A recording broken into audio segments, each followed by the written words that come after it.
இந்த உலகத்திலேயே ரொம்ப வேகமா ஓடக்கூடிய விலங்கு எதுனா அது சிறுத்தை தான். மணிக்கு 120 கிலோமீட்டர் வேகத்துல சீறி பாயும். ஆனா தொடர்ந்து 30 செகண்டுக்கு மேல அதே வேகத்துல ஓடினா அது செத்தே போயிடும். இன்னைக்கு இந்திய பிசினஸ் உலகத்துல ஜூடியோ மற்றும் அதோட தாய் நிறுவனமா இருக்கக்கூடிய டாடா ட்ரெண்டோட கதையும் திட்டத்தட்ட இதே மாதிரி தான் இருக்கு. ஷாப்பிங் மால்களுக்குள்ள 999 ரூபாய்க்குள்ள ஆடைகளை விற்க ஆரம்பிச்சப்போ இவங்கள நிறைய பேர் பார்த்து சிரிச்சாங்க. ஆனா இந்த நூற்றாண்டோட மிகப்பெரிய ரீட்டைல் சக்சஸ் கதையா காலப்போக்குல ஜூடியோ உருவெடுத்து நின்னாங்க. ஆனா இன்னைக்கு திடீர்னு யாருமே எதிர்பார்க்காத விடமா டாடா ட்ரெண்ட் நிறுவனத்தோட பங்குச்சந்தை மதிப்பு கிட்டத்தட்ட 50% வரைக்கும் சரிஞ்சு மிகப்பெரிய அடியை வாங்கி இந்தியாவோட மிக வெற்றிகரமான ஃபேஷன் பிராண்டா இருக்கக்கூடிய ஜூடியோ ஏன் திடீர்னு பெரிய அளவுல சரிவை சந்திக்குது? ஜூடியோ 3 பெரிய அச்சுறுத்தல்களை கண்டு பெரிய அளவுல சிக்கி தவிக்குது.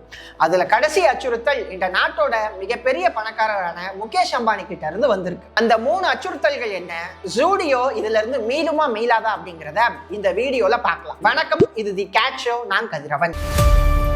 2016 வருஷத்துல இந்திய ஃபேஷன் மார்க்கெட்ல ஒரு பெரிய மார்க்கெட் கேப் இருந்தது. H&M, Zara மாதிரியான பிராண்டுகள் ரொம்ப ட்ரெண்டியா இருந்தாலும் நடுத்தர மக்களுக்கு அது ஒரு காஸ்ட்லி ப்ராடக்டா இருந்தது. இன்னொரு பக்கம் விலை குறைவான உள்ளூர் ஆடைகள்ல எந்த ஒரு ஸ்டைலோ ட்ரெண்டோ இருக்காது. அப்பதான் டாடா குழுமத்தோட ரீட்டைல் நிறுவனமான ட்ரெண்ட் ஒரு மார்க்கெட் கேப்பை கவனிச்சாங்க. அதுல இருந்து ஒரு ஐடியாவை யோசிச்சு ஜூடியோ அப்படிங்கிற ஒரு ஃபேஷன் பிராண்டை லான்ச் பண்ண நம்பவே முடியாத அளவுக்கு கம்மியான விலையில பயங்கர ட்ரெண்டியான ஆடைகளை கொடுத்து ஜூடியோ அந்த கேப்பை சரி பண்ணாங்க. இந்த ஐடியா அவங்களுக்கு ஒரு பெரிய மேஜிக் மாதிரி ஒர்க் அவுட் ஆச்சு. வெறும் 10 வருஷத்துல 230க்கும் மேற்பட்ட நகரங்கள்ல 800க்கும் அதிகமான ஸ்டோர்களை ஜூடியோ திறந்து பெரிய அளவுல சாதனை பண்ணாங்க. குறிப்பா Tier 2, Tier 3 சிட்டிகள்ல மாஸ் காட்டினாங்க. முதலீட்டாளர்கள் அது வரைக்கும் பார்க்காத ஒரு அசுர வளர்ச்சியை பார்த்ததுனால டாடா ட்ரெண்டோட ஷேர் விலை அதி உச்சத்துக்கு எகிரிச்சு. அதோட PE ரேஷியோ மற்ற கம்பெனிகளை விட 3 மடங்கு அதிகமா போச்சு. ஆனா இந்த அசுர வளர்ச்சி தான் தங்களுக்கு ஒரு கெட்ட கனவா மாற போகுதுங்கிறத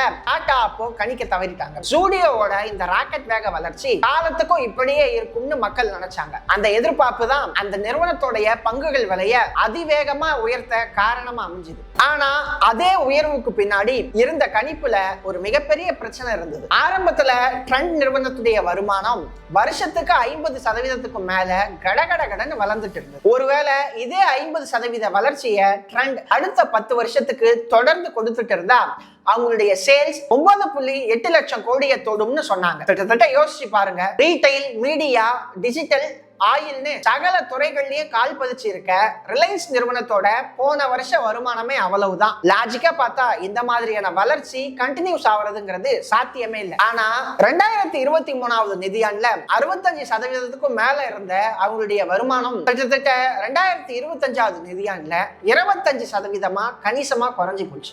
ஆனா வருஷத்துக்கு 25% வளர்ச்சிங்கிறதே ரொம்ப சூப்பரான விஷயம் தான். பல கம்பெனிகள் இதுக்கே ஏங்கி தவிக்கிறப்போ 25% வளர்ச்சிங்கிறது ஒரு சந்தோஷமான விஷயம் தானே நீங்க கேட்கலாம். அங்கதான் ஹை பேஸ் எஃபெக்ட்ங்கிற ஒரு விஷயம் உள்ள வருது. ஒரு கம்பெனி ரொம்ப பெருசாகும் போது அதே சதவீதத்துல வளர்றதுங்கிறது ரொம்பவே கஷ்டமான விஷயம். சிம்பிளா சொல்றேன், ஒரு கம்பெனி முதல் வருஷம் 100 கோடி ரூபாய் சம்பாதிக்குது, அடுத்த வருஷம் 200 கோடி சம்பாதிக்குது. அப்படின்னா அந்த நிறுவனத்தோட வளர்ச்சி 100%. 3வது வருஷம் 350 கோடி ரூபாய் சம்பாதிக்குது. இங்க போன வருஷத்தை விட 150 கோடி அதிகமா சம்பாதிச்சிருந்தாலும் போன வருஷம் 200 கோடியை பேஸா வச்சு கணக்கு போடும்போது வளர்ச்சி வெறும் 75% தான் வரும். அதாவது உண்மையான வருமான தொகை அதிகமா இருந்தாலும் வளர்ச்சி விகிதம் கம்மியா தெரியும். இந்த நிலைமை தான் இப்போ ட்ரெண்ட் நிறுவனத்துக்கும் நடக்குது. போன வருஷத்தை காட்டிலும் இந்த வருஷம் அவங்க அதிகமா வருமானத்தை ஈட்டி இருந்தாலும் கம்பெனி இப்போ ரொம்ப பெருசாயிட்டதுனால வளர்ச்சி விகிதம் கம்மியா தெரியும். ஆனா பங்கு சந்தைகள்ல காசை போடுற முதலீட்டாளர்கள் இந்த வளர்ச்சி விகிதத்தை மட்டும்தான் பார்ப்பாங்க. அதனால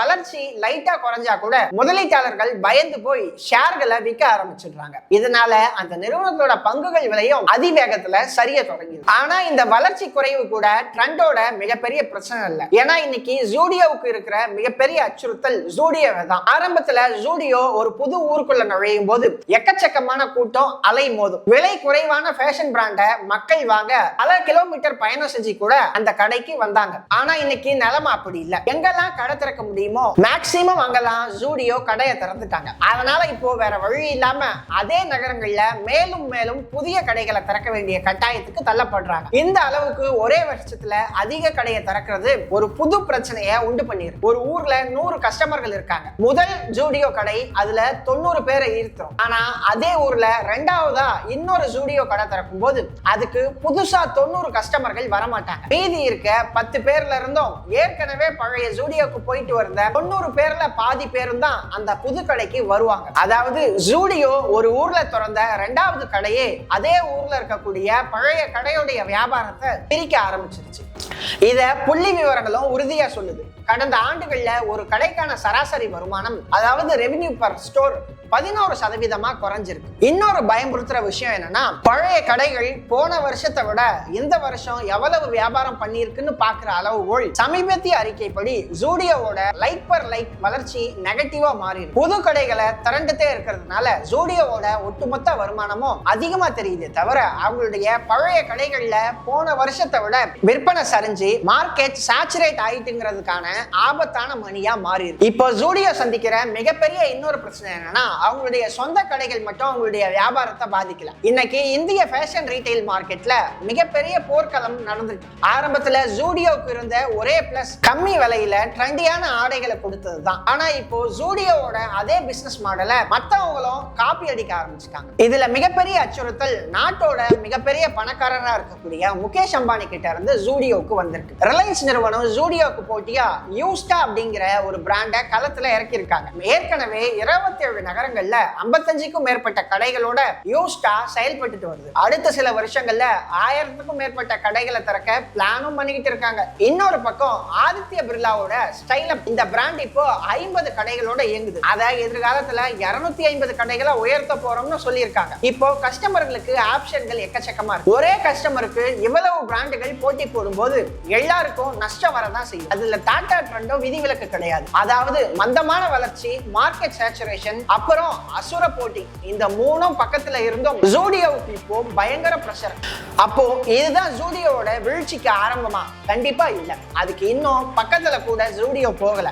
ஏன் அப்படிங்கறத தெளிவா விளக்கு. இப்போ சவால்கள் இருந்தாலும் ஜூடியோ கிட்ட சில பவர்ஃபுல்லான பிளஸ் பாயிண்ட்கள். இந்திய துணி மார்க்கெட்ல பாதி அளவு அஃபோர்டபிள் ஃபேஷன் மார்க்கெட்டை கைவசம் ஜூடியோ தான் வச்சிருக்கு. இன்னைக்கும் அந்த விஷயத்துல ஜூடியோ தான் டாப் பிளேயர். ஒரு நிமிஷத்துக்கு 90 டிஷர்ட்களையும் 1 மணி நேரத்துக்கு 20 டெனிம் பேண்ட்களையும் விற்கிற பிரம்மாண்ட பிராண்டா இன்னைக்கும் ஜூடியோ தான் இருக்கு. இந்த மாதிரியான பிராண்ட் கிட்ட இருந்து பெரிய அளவுக்கு வரக்கூடிய டிமாண்ட யாராலையும் சாதாரணமா காப்பி அடிச்சிட முடியாது. ஜூடியோ ஒரு சதுரடிக்கு 16,000 ரூபாயில இருந்து 18,000 ரூபாய் வரைக்கும் வருமானம் ஈட்டுது. ஆனா மத்த போட்டியாளர்கள் வெறும் 8,000 ரூபாய்க்கு தான் வருமானம் ஈட்டுறாங்க. வளர்ச்சி வேகம் குறைஞ்சிருக்கு. அதனால ஷேருடைய விலை சரியுதுங்கிறது உண்மைதான். ஆனா அவங்களுடைய அசல் பிசினஸ் இன்னமும் ரொம்ப ஸ்ட்ராங்கா இருக்கு. இந்த பிசினஸ்க்கான ஃபண்டமெண்டல்ஸும் ரொம்ப ஸ்ட்ராங்காவே இயங்கிட்டு இருக்கு. ஆதித்ய பிர்லா ஃபேஷன் போன்ற போட்டியாளர்களை விட டாடா ட்ரெண்டோட லாப வரம்பு இன்னைக்கும் ரொம்ப பெஸ்டா இருக்கு. அதனால வரப்போற பாதை ரொம்பவே போட்டியும் சவாலும் நிறைந்ததா இருந்தாலும் ஜூடியோ இன்னைக்கும் மார்க்கெட்ல ஒரு ஸ்ட்ராங்கான பிளேயரா தான் இருந்துட்டு இருக்காங்க. ஜூடியோ பிராண்ட் அசுர வளர்ச்சி அப்படிங்கிற வேகத்துல இருந்து ஒரு நிலையான வளர்ச்சியை நோக்கி போயிட்டு இருக்கு. இதனால ஜூடியோவுடைய கதை இப்போதைக்கு முடிய வாய்ப்பே இல்லை. இந்த வீடியோ பிடிச்சிருந்தா மறக்காம லைக் பண்ணுங்க, சப்ஸ்கிரைப் பண்ணுங்க, நிறைய பேருக்கு ஷேர் பண்ணுங்க. உங்களுடைய கருத்துக்களை கமெண்ட்ல சொல்லுங்க. நன்றி, வணக்கம்.